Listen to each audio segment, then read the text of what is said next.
Welcome back to Casey's Garage. And, for those who don't know me, I'm Clinton. I'm just going to go over my backup generator.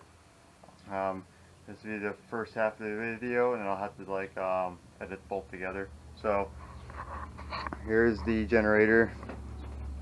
It is the RS5500. It's a Generac. It's got 220 here. 120 plugs, two separate fuses. So what I'm doing is I'm using these two, and then I got two 12-2 cords. And then what I did is I cut off the ends so that I have made them both into male ends. So one plugs into the generator, and then the other one plugs into the house. And then, like I said, one goes here, one goes into house outlets in two different spots. One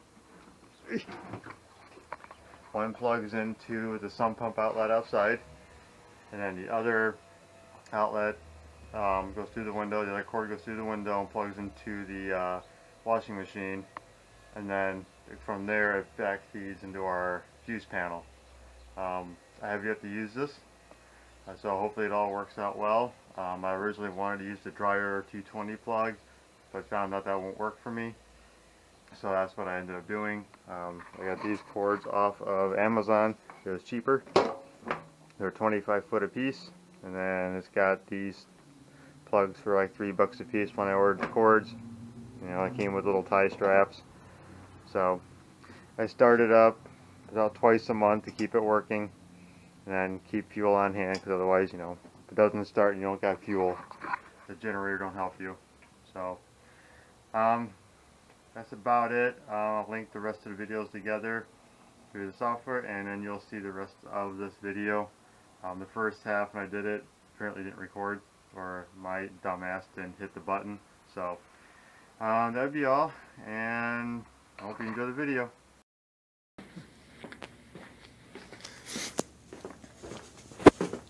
And then when that one comes to the window, to plug into the washing machine outlet. And then up here, never mind the fuse box being rusty, it had issues at one point. I have a list right here of what I can use. Come on, zoom in. And so when you plug the washing machine one in, that runs this half of the breakers, which in turn I can run the furnace. And then the other one goes into the sub panel, which goes into this breaker, not that one, sorry, this one. And then for the sump pump, and then comes out, goes back through this one, and it allows me to run the rest. So depending on if it's winter or summer, if it's summer, we're going to do the kitchen fridge, the basement fridge, dining room, living room outlets. The living room outlet's basically for the AC unit, because they only have window units. And then the bathroom hallway light. And then the winter, instead of it being AC, it'll be the furnace. And then the same would be for the rest of it, which is basement fridge, the living room, maybe a light in there, then the dining room outlets, basement fridge, those things. And then, if need be, I can run the yard outlet for the truck, because one of the trucks I have is diesel based. I haven't had to use it yet. I did because we're losing power probably twice a month, and now ever since I did all this, we don't lose power. I mean, I'm glad we don't, but it kind of sucks, because I just spent X amount of money to accommodate it. Now if I were to sell all of this or do away with it, we'd lose power the following day. So you tell me. So there are many ways you can go about something like this. You can do a transfer switch where as soon as power is off, it flips. For your generator, assuming your generator's on board, it's tied in completely, self-serving. Mine's not.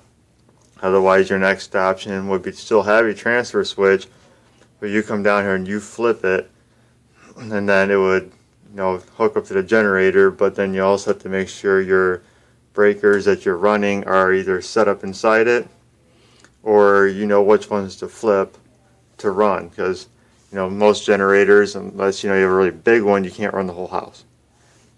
I'm not trying to run my whole house, just stuff to keep the meat from going bad. So basically, it's food, it's heating, cooling, an outlet or two for a computer or charge your phone. Unless you have a health issue where you have to have breathing machines or something running, and then you have a couple of lights for the hallway stairway if you don't fall down going down the stairs. Things like that, depending on what your needs are. Said mine's basically heating, cooling, fridge, fish tank, and some lights. Just enough to keep us going until the city turns on. However, I do want to put a solar panel system bigger on the shed than what we have now, but I haven't got that far. I also want to get those Blue Eddies, those power stations. I want to buy a couple of those, one for the shed system, because the shed is not attached to the house. It's all by itself off grid. And then I want to get another one for the sump pump, which will eventually end up in a cabinet in here on the wall. Okay, cabinet in here that'll run that backup sump pump that's in the pit. Right now it's just hooked up to house power, but it's supposed to be hooked to a battery, which is what this wire here is for. That's kind of dangling in the wind. So if we ever lose power, it runs by itself. It'll be float activated off its own float, so it won't turn on unless it needs to. The Blue Eddies are a very good source of power, and they work well. They can charge off your house, your car, solar, wind.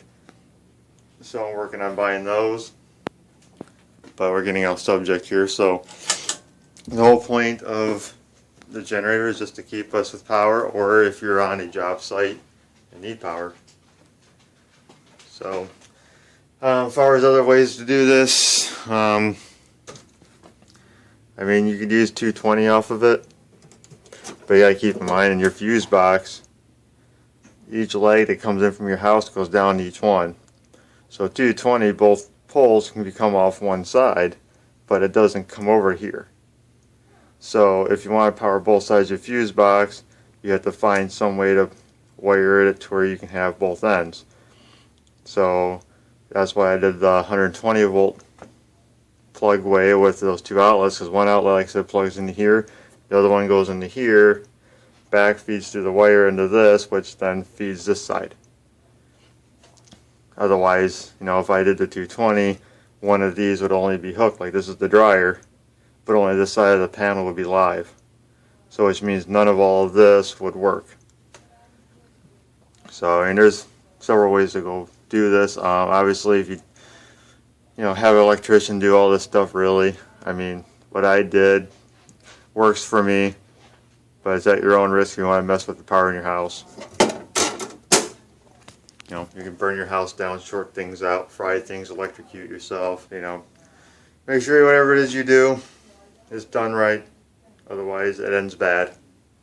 But that'll be all for this video. Thanks for watching. I'll see you in the next one.